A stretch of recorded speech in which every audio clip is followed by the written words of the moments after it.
looking, you got new chairs too. Oh, you're going away, President? You get to take it So I with just you. take one with me? Like this for nice. We actually just got it refinished. My girlfriend's grandfather served in the Massachusetts legislature, and they actually gave you the chair Really? when you were done. So we actually just had it refinished. Cool. So it looks good. It's pretty cool. Oh, nice. Yeah. Ready? Okay, we're good to go. I'll go ahead and call the February 28, 2023 meeting of the Lehigh Northampton Airport Authority to order. First item on the agenda is the Pledge of Allegiance. If I could ask everyone to please rise. I pledge allegiance to the flag of the United States of America and to the republic for which it stands, one nation, under God, indivisible, with liberty and justice for all. So then, could you call the roll, please?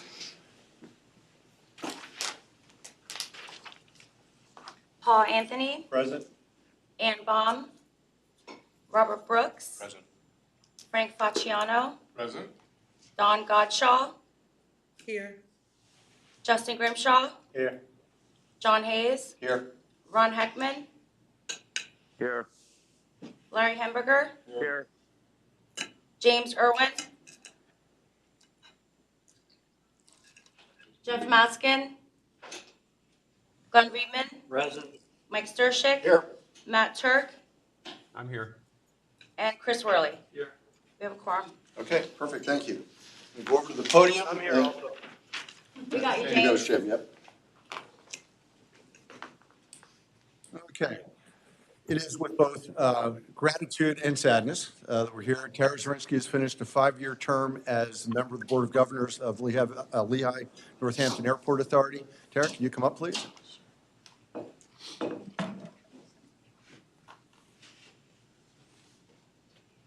Mike, make sure you get our good side. Mike's a photographer. So, Tara, we're going to read this plaque to you. I want to thank you for your service. In appreciation of Tara Zirinsky for exemplary service to the Lehigh Northampton Airport Authority as a member of the Board of Governors, April 5th, 2018 through December 31st, 2022, presented this day, February 28, 2023. So thank you very much.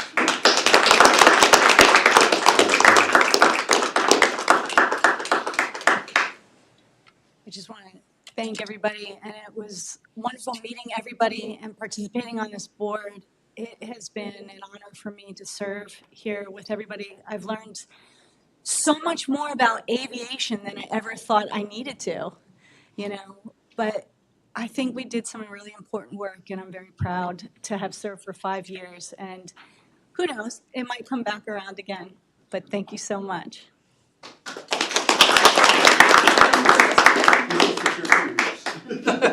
Or this one, your choice. No, I mean, And Tara,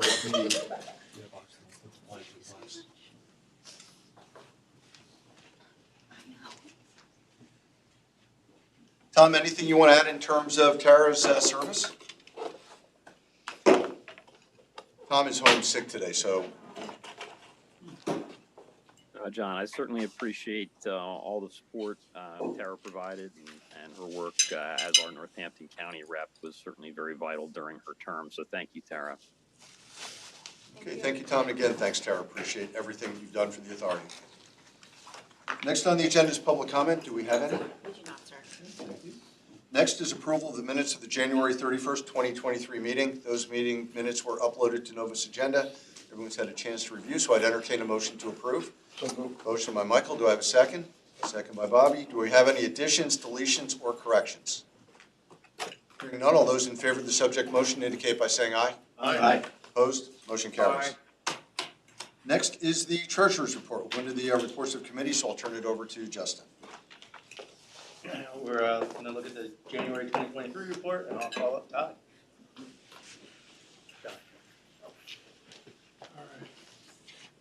Good afternoon, everybody. Afternoon. Vice, it looks good there. Always start off with the traffic, because traffic is what drives the engine. But in case you heard, we had our best January as far as traffic ever, or since, I guess, since 2004. But again, in the last 20 years, pretty much, that's the best traffic, so that's good stuff. If you go back even to 2020, when we thought we were going en route to 1 million passengers. We surpassed that number, so in the future, huh? You're not supposed to use that word. What? Million? Okay. Last time I used it, it got us a little confused. But again, you can see that's good stuff. We're still lagging behind on legacy traffic. Legacy traffic is closer to our 2015 levels, but obviously you can see Allegiant, that's our best numbers for Allegiant ever. But legacy traffic is probably in the 2015 level, but it is improving.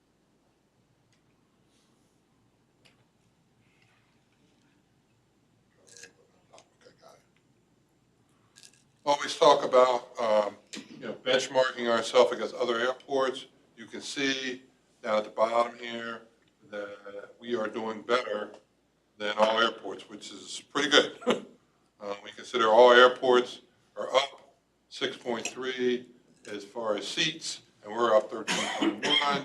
Throughput, we're doing better than all airports. Again, pretty good stuff. And just to kind of give you an idea, that's for January through February 11th. You can see where we were last year for the whole year. You can see we were down 4.3 on throughput, which was consistent with all airports. Our seats were a little less than all airports because all airports are down about 2%, and we were closer to 5%. And if you go back to 2021, kind of bring us full circle, we were really struggling with throughput, down, almost 19%, pretty consistent with all our airports as far as throughputs, and seats were all consistent with a little bit better than all airports, but again, closer to 8% down. Then we compare ourselves to our peers. Again, our peers are more consistent with what's going on with our legacy traffic, but our growth, a lot of it driven by Allegiant. We are doing pretty well. We are at 9.3, and you can see with throughput, and you can see our peer average is about minus 24%. Seats, our peers are down 22%. We're up 13%. So all great stuff to start the year off on a good foot. And White Plains performance again, that's Spirit Airlines? You'll see down here, it's Breeze. Oh, Breeze. Okay. So this is kind of the same thing from last year. You can see where we ended up for the year, just to kind of remind folks. Again, our peers down, more consistent of what's going on with our legacy traffic, down 24% on throughput. We were down 4%. Seats down 21% on the peers. We were down about 5%. And then 2021, you can see again, peers were down on throughput 36%. We were down 19. And you can see there was a huge difference in seats. Peers were down 29, and we were down about 8. Again, when you look at what drives the engine, traffic drives the engine. So when you look at January, 1st January, that we were over $3 million in gross revenue. We've never had a January where we had $3 million of gross revenue, and we've never had a January where we had 2.6 of net revenue, which you can see over there on that top line there. So for those that don't speak accounting, total revenue minus cost of goods and cost of labor on that top piece is associated with that gets you net revenue. But the gross revenues were over $3 million. You can see, and again, when you compare that number, no CARES. We've never actually taken any CARES in January at all. So again, you can see that that's pretty good to start off. Again, driven by traffic, you can see obviously directly going to impact our parking, but again, it's helping us overall with some of our revenue in general. Even though we didn't get as much of the de-icing, we didn't expend nearly as much because we didn't have any of that S word. I said that last week and you saw what happened yesterday, so I'm not going to say the S word. But again, that's all driven, a good way to start the year off again. We usually predict that we're going to start off the year on a negative note. We're starting off on a really positive note. A little bit different than when I presented last week, just to kind of give you a different feel of what's going on, slightly different. Again, we always break down our personnel and our non-personnel costs. You can see that, to your left there, that versus budget personnel costs, we were minus 12. If you throw in last year's snow cost, we were about a minus 9. If you throw non-personnel costs, minus 16% currently, but if we threw in last year's snow, we would be at a minus 7. But overall, you can see versus budget, we're a minus 13%, and snow, if we accounted in last year's snow, it would be a minus 8. But really, when we start talking about budget, because our budget is robust because our revenue is growing. I mean, our highest revenue ever, even if you take out CARES, we're at $36 million in, slightly over 36 million, closer to 37 in gross revenue this year. And that excludes CARES. We've never had that much. So again, that's what fueling the engine. But you can see that personnel costs compared to last year are up 18%. If you throw in last year's snow, 22%. So again, we're growing. I mean, obviously, we got more room to grow because of our budget, but we are growing, which is a great thing, and that's something we should all feel good about.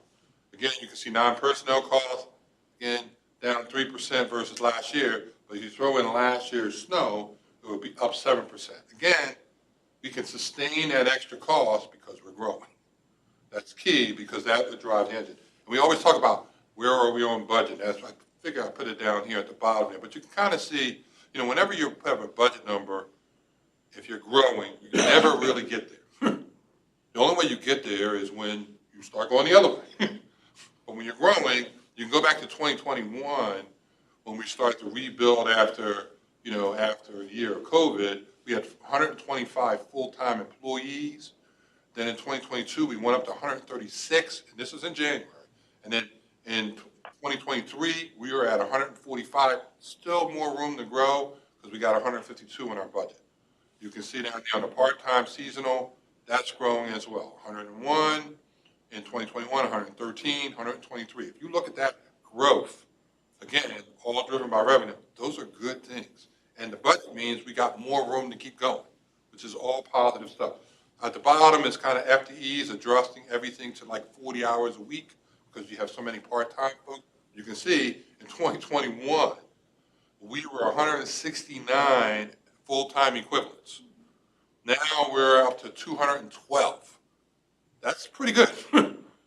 Again, all good things. I know we focus on a lot of things that we're trying to get to, but when you're growing, you keep growing, you got to see where you came from last year. You can see that that's a pretty significant growth. We went from 249 employees last January. This January, we got 268. So again, we're moving positively in a great direction.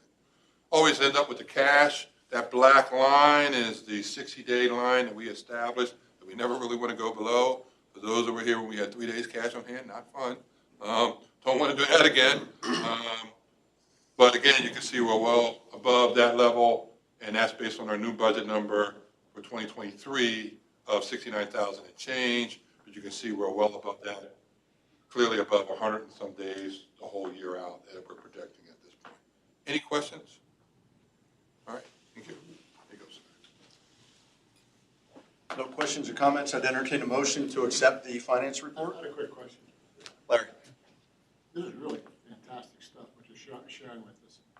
Can you just explain why the legacy carriers haven't come all the way back? Is that capacity or destination or? I mean, the best person to answer that is probably Darren. I mean, we can talk about them consolidating and kind of getting themselves ready with the crews and all that, but Darren's more the expert, and I know he's online. If you want to chime in on that, Darren. Yeah, sure. Thanks, Todd.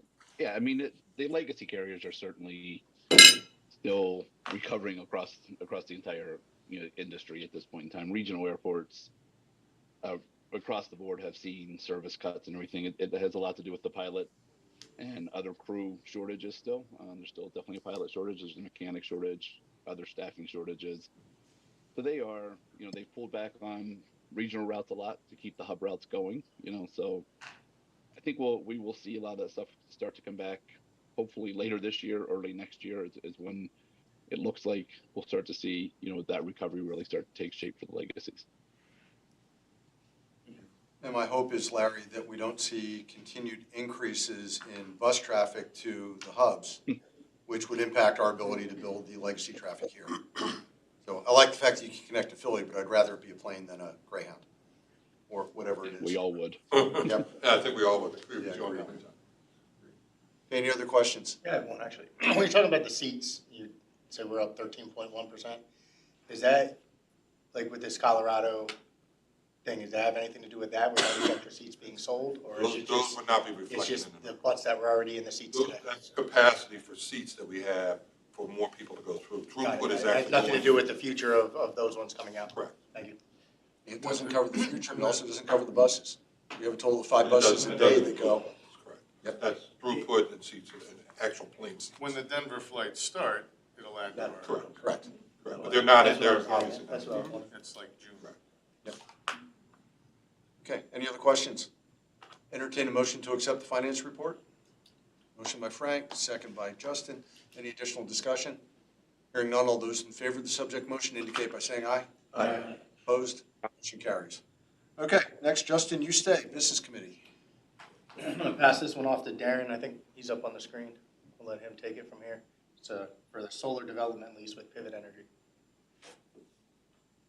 Yeah, thanks, Justin. So that if you want to open up the Novus item, that would be helpful. So we did talk about this extensively in the committees. The staff had advertised an RFP for solar development back around March of last year, basically driven by the fact we had gotten a lot of interest from solar developers, just that unsolicited interest. So in a way to sort of catalog out all that interest and find out what of it was real and find if there was a deal to be made, we put that out there. Ultimately, we did the deal with a company called SGC Energy, who has since been acquired by Pivot Energy. So that's who we're actually working with now, is a company called Pivot Energy based out of Denver. They selected 4 sites to develop on. That was one of the reasons they were selected, was because they selected a higher number of sites and gave us a better financial return. So we're looking at doing 4 separate leases with the actual entity that we'll do the leases with is a company called ELK Development. They're a subsidiary of Pivot Energy. Kind of typical in these development deals where they use a special purpose entity or subsidiary. So some of the key terms you'll see there: 36 months development period. During that time, we'll continue to use these, the ag leases that are on them. So we'll continue to receive that revenue along with some development fees from Pivot during that time as well. And that's when they'll go through their permitting and everything and find out they really can develop these facilities. After that, as long as they go ahead and develop, there's an operations period that's a 20-year term with 4 or 5-year extensions. We're responsible for nothing in this. The lessee is responsible for all permitting and approvals. They're responsible to comply with FAA requirements. They have to remove all of these improvements at the end of the term, and we actually will have a security, either an escrow account or a letter of credit to ensure that these get removed at the end of the lease. And I think one of the most important things is these are ground leases. These are not tied to power generation. So, if they don't generate the power they're expecting, we still get our lease revenue that will be set. And you can see the annual rent for the 4 leases is about $164,000, 2% annual increases. Total rent over the 20-year operations period is about $4.1 million, which is about $3.9 million more than we would get over that period with the ag leases. So, and then one thing I also wanted to address, Justin, you had asked last week about whether they would use local contractors to do the work if they were, when they decided to build it. So we did ask them that, and they did say, yeah, that is typically the way they work. They will look for local or possibly regional contractors to do that work when they come in. So they don't bring their own crews on site to do it. So that's it. I'm happy to answer any questions. Harry, you're our solar expert. I'm not on the board Oh, anymore. you're in the public, so we can. Oh, in public, yeah. Is there any rev share opportunity or no? No, there's no rev share. These are strict ground leases. Okay. Okay, other questions or other comments? Why is your lease, so your lease is 20 years and you don't get any benefit of the energy, you're just leasing out. What is the price per square foot? The lease price I don't have the lease price per square foot, honestly. We have it. It's different on each parcel. We had it broken down by parcels that we went through in the committees. Do we have I so don't that have the actual per square foot. the graphic that showed where the panels would be located? The slides? Yeah, you have the Yeah. power, the slides there still, Beth? Yeah, I do have them. 1 second, let me pull that up. Darren, thanks for asking that question about the local labor and clarifying that for us. Yeah, absolutely, no problem. Which one is You it? can see, They go back back to up the one. one before there. This So you can one? see these are 3 parcels around ABE. On the far left there is in North Catasauqua. The other 2, one is in, or both, the other 2 are both East Allen Township parcels. Like I said, all currently under ag leases. And if you want to go to the next slide, so it. And then these 2 parcels are on Queen City Airport, property there that we really can't do anything aeronautical with. So good use of property there that's basically not generating any revenue today.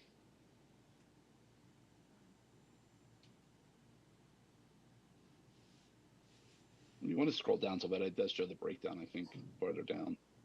Keep going. Can you go back to Pivot Energy?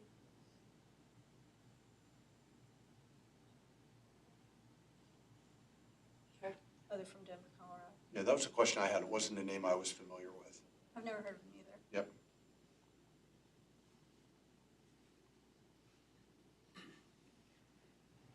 Okay, other questions? Just, so it's electricity generation that just goes to the grid? It's not for the Yes. airports? Correct. Not for the airport, it goes to the grid. Like I said, these are strictly ground leases. We really have nothing to do with the power generation. And we did also talk during the committee meeting about the potential panels on rooftops, of hangar rooftops. Not yet, given the structural issues that we need to deal with to carry weight, that much weight. We're going to defer that for the time being. That's also space that we could put to use at some point. I have actually one more question. Darren, you stated that the financial end of it will get paid regardless what they generate. Is there an out for them if they don't? You say 10 years from now, they're not generating what they think. Are they allowed to get out No, of there's this? no out. Once they're in that operations period, there's no out. It's The only out is the development period. Just during the right. So they development. have the 5 years to sort of prove the concept and make sure they, that they'll be able to generate with their. So after 5 years, they're locked in for another 15. Yeah, once they go into that they're actually locked into another 20 once they're in that operations period. Another So it's 5 years and then a 20. So it's 25 total. Mhm. Got it. So what happens to the panels after they're done? Do they come and then restore the land, or do you get to keep the panels and take the energy, or what's the deal? They have to remove everything when they're done. I would assume if we at that point said we wanted to keep them, we would probably look at it. But I think after 20 years, I don't know what the life of those panels are. But by lease, they have to return everything back to original condition at the end of the lease. It's a lot of land. With everything going on, we need a lot of panels.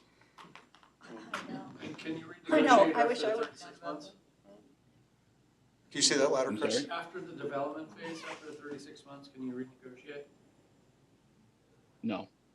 So it's set for the 20-year term Yes. and just 2% annually? Yes. Correct. Any other questions or comments? Good questions. I guess I'm just trying to understand, because we're tying ourselves up for 25 years.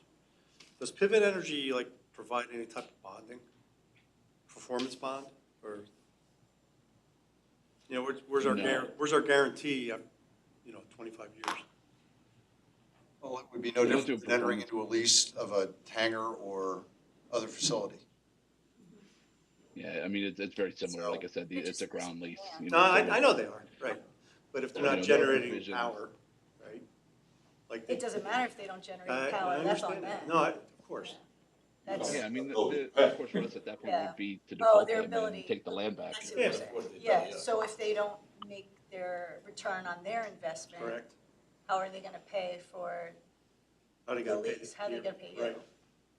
I imagine. And if they were to walk at that point in time, Get out. for whatever reason, we would default them, and we do have either an escrow account or a letter of credit to use to restore the land back to current day. So worst case scenario, 10 years from now, they walk, they default, we restore everything back to what it is today. Okay. And it's no different in that regard, Paul, than leasing a hangar or leasing office space or anything of that nature. You don't get performance bonds in those. You're taking the credit of the tenant as the transaction, and if they don't perform, you pursue legally and remove them if necessary. Right, but that's cost for the authority Oh, yeah. to pick up. Yeah, so. absolutely. A lot. But Darren talked about restoring the land to its use, if something does happen, I'm comfortable with that. Yep. And we're not talking about much, We're not- because we're we're talking not- about posts and panels, so it's, I have That one part's more, easy. actually. What about a successor clause? These companies come and go and sell all the time. Is there a successor clause? There are. Okay. There are clauses in there for them, and we do get to approve any assignment. So we won't get stuck with something that we're not comfortable with. Okay. yeah, that's a good point. We don't want that. Yeah. We're very careful with that in most of our leases for assignment clause. We always want to have, How the many ability bidders to were approve assignees. Karen, Tara had a question? How many sorry? bidders were there? How many what? Bidders. How many bids? We received 3 actual bids. We had, we sent this out to, off the top of my head, I believe it was 15 developers we sent it to. We also advertised it on Penn Bid and had around 30 inquiries on Penn Bid, but ultimately we got 3 bids.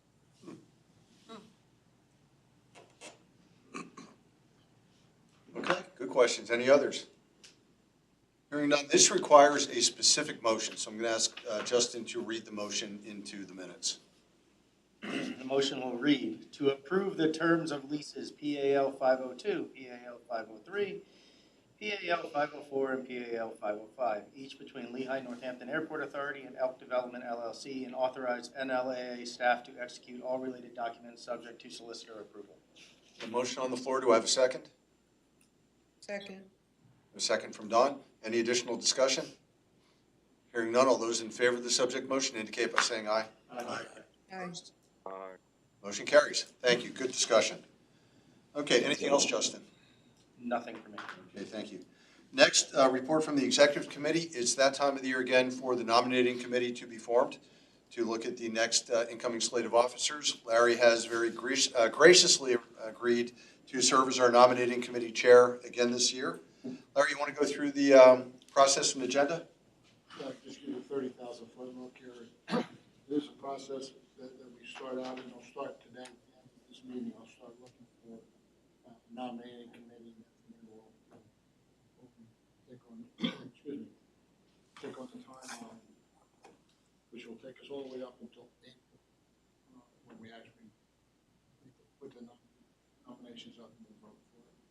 So, if you'd like to see, be on one of the committees, let me know. Some people have already come forward, greatly appreciated. If you don't come forward, I'll come looking. Larry's good at that.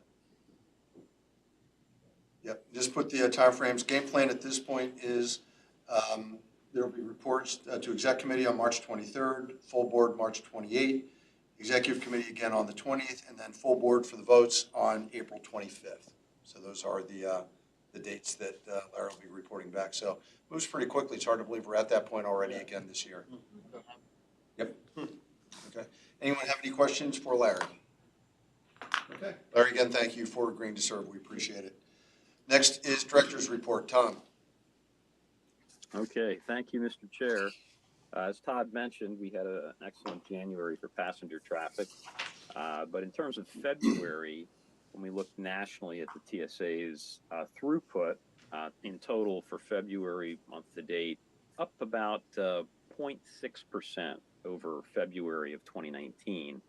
ABE, however, our checkpoint throughput is up about 15% versus February of 19. So I anticipate another positive February traffic report. In terms of the March schedule, when we look at scheduled seats, we talked a little bit about this earlier. Our scheduled seats are up about 4.5% versus last March. And when we sort of look at what's happening around us, Wilkes-Barre is down about 8% for March seats, Harrisburg down about 3%, Philly about even with us at about 5%. So continuing to see good presence of airline seats in the schedule. In terms of air cargo, January was our best air cargo month on record. We had 22.7 million pounds, and that was up 4.5% over last January, which was also a record-setting January. So good, strong cargo activity continuing. Since the last board meeting on January 31st, we released our 9th issue of Boarding Pass, the official newsletter of ABE, on February 6th. On February 7th, we hosted East Pittsburgh South high school students with a tour of ABE and discussion on aviation careers. On February 9th, as part of Employee Appreciation Day, we had pizza for the staff, so lots of pizzas available for staff on the 9th. February 20th, of course, the big announcement by Allegiant, the Denver service starts June 15th, and that'll operate Thursdays and Sundays during the week. And February 26th, we were at the Wind Creek Event Center for the AAA Lehigh Valley Vacation Expo with Allegiant and some of the staff there. It was a really a great event. In terms of the upcoming events, tomorrow and the 2nd of March, we have the Miller Keystone Blood Drive. So be doing that at the Miller Keystone Blood Center. If board members are interested in participating on behalf of LNAA, they can certainly do that. We still have a few signups available. On March 3rd, we'll have another employee appreciation event with some on-site food trucks, so that's a popular one. March 7th, we're participating in the Liberty High School Career Fair, and March 8th, we're participating in the Freedom High School Career Fair. And let's see, March 10th, we'll be hosting Lehigh County's Seeing Eye Puppy Club for assistance with training of the future Seeing Eye dogs, and we do that with a group from Lehigh County every year. March 17th, we're participating in the Springhouse Middle School's STEAM Expo. And last but not least, March 22nd, we're attending the Lehigh County Commissioners meeting to provide our annual airport update. So with that, that concludes my report, Mr. Chair. Happy to answer any questions if there are any. Okay, thank you, Tom. Open it up for any questions for Tom. I have a question for Tom, and I'm not sure if it belongs here or belongs in executive session or even just a phone call on me and Tom. But he can tell me. I want to get some information on the hiring process, Tom. I have a specific instance in mind that I'd like to ask about, so that's why I don't know if it should be here or in an executive session. Who does the actual hiring? Like how does it, if people apply to get a job here, how does it get fanned out? Who gets an interview? Who doesn't get an interview? Who gets hired? Like how does that work? Say, and correct me if I'm wrong, Attorney Marcon, but I think a general answer is fine in regular session. If it's anything in particular, we would go to exec session as a personnel matter. Yes, and if there was a particular person, like who you'd like to state their name, we would do that in exec session. But if you just have the general inquiry that you've posed so far is okay for public session. I can probably do it without names. I have two of my friends have applied. It's to the fire department because we're hiring there, right? We're looking to hire there. But I'd like to know how it works across the whole airport. So two of them have applied, and I think we got a bunch of applications. And but these two in particular are both friends of mine, so I know one of them got an interview, one of them didn't get an interview. The gentleman that got an interview, 0 qualifications. The gentleman that didn't get an interview works at another airport, has his ARF and has everything already laid out. And I'm just curious how that, it doesn't make any sense to me. And when it was, we're just talking, I'm like, I'm going to ask because I'd like to know how that works out. Why do we not interview the guy with certifications, but we interview a guy that has none? That's my question. Tom, can you answer that on a general basis, please?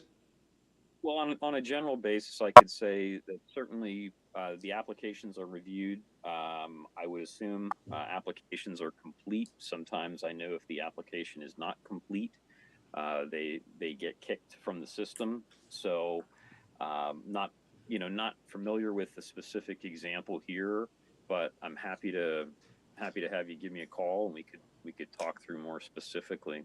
Okay, thank you. Yeah, sure. Okay, thank you. Any other comments under Tom's or questions under Tom's director's report? Okay, hearing none, we'll go to the solicitor's report. Attorney Marcon. Thank you, Mr. Chair. Not a lot to mention this month again, so that's always good news. Just some land use and landlord-tenant type things that we've been working on. The Forks Township agreement has been signed by both the Airport Authority and the Forks Board of Supervisors, so that can go forward at Braden. Also, the stormwater case, I informed you all that in the Westchester case, very similar issues to the City of Allentown, the case that we've initiated against the City of Allentown.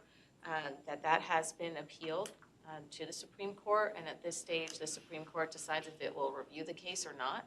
And so in the meantime, we will coordinate with City Council to continue to stay our case and wait for this issue to resolve, because it will be authoritative once it does, once we do have a final decision.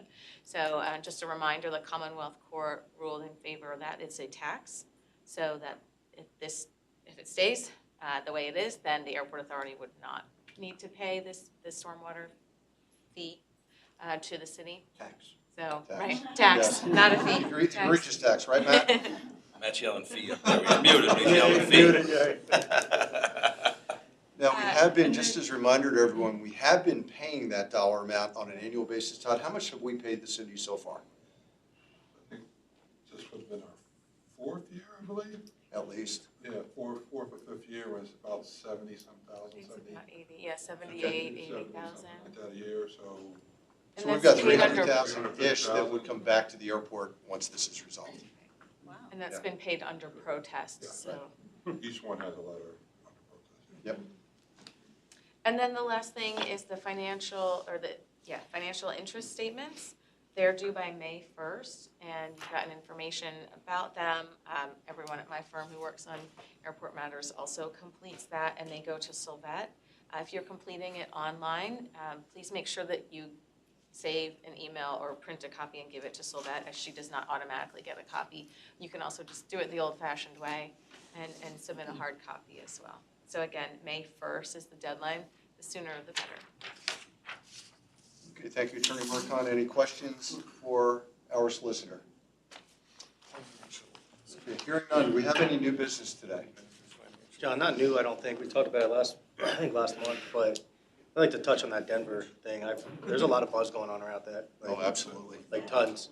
I'll be honest with you, not a lot of people talk to me about airplanes. A lot of people have talked to me about that trip, right? Like, there's a lot going on, so I just want to throw it out there. I think it's really cool. And they also threw a lot of other cities on there that we should go to next. Which is usually when I walk away. Or Charleston, South Carolina. I heard that one 5 times. Yep. So Matt's been after San Juan, and I think he's right about that. Boston comes up a lot. Yeah, As well. there's Yep. a bunch of good ones out there. Yep. But, I mean, this one seems to have a lot of buzz around it, so. Yep. Mr. Chair, I have 2 items. During the committee meeting, we talked about employee survey. And I was told the last one was conducted in-house in 2013. I think it's time for an employee survey in-house. I'd like to get that on the agenda, please. Okay.